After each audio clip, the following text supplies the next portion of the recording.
আসসালামু আলাইকুম রহমতুল্লাহি ওবারকাতুহু।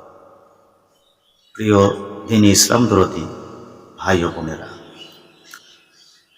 যারা অত্যাচারীর হাত থেকে রেহাই পাওয়ার জন্য অনেক মুরব্বী আব্বাজানদের কাছে গিয়েছেন, কোনো কিছু আপনি পানি দম করে নিয়েছেন, তেল দম করে নিয়েছেন, আপনার কাজ হয়নি, আপনি এই আমলটি একবার করে দেখতে পারেন।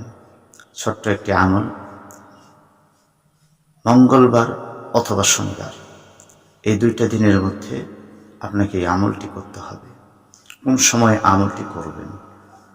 যখন দেখবেন বিকেলের সময় সূর্য লাল হয়ে গিয়েছে, আর কিছুক্ষণ পরে সূর্য অস্ত চলে যাবে, ঠিক সেই সময় আপনি একটি ফাঁকা জায়গায় গিয়ে সূর্যের দিকে, লাল সূর্যটার দিকে তাকিয়ে আপনি 21 বার অন্তত বিসমিল্লাহ প্রথমে একবার বলবেন, বিসমিল্লাহির রহমানির রহিম, এটাই একবার করবেন। পরে আপনি আল্লাহ পাকের এই নামটি বলবেন, ইয়া মুকসিতু, ইয়া মুকসিতু, এই নামটি আপনি 21 বার অন্তত করবেন। এর মানে হলো, হে ন্যায় বিচারক।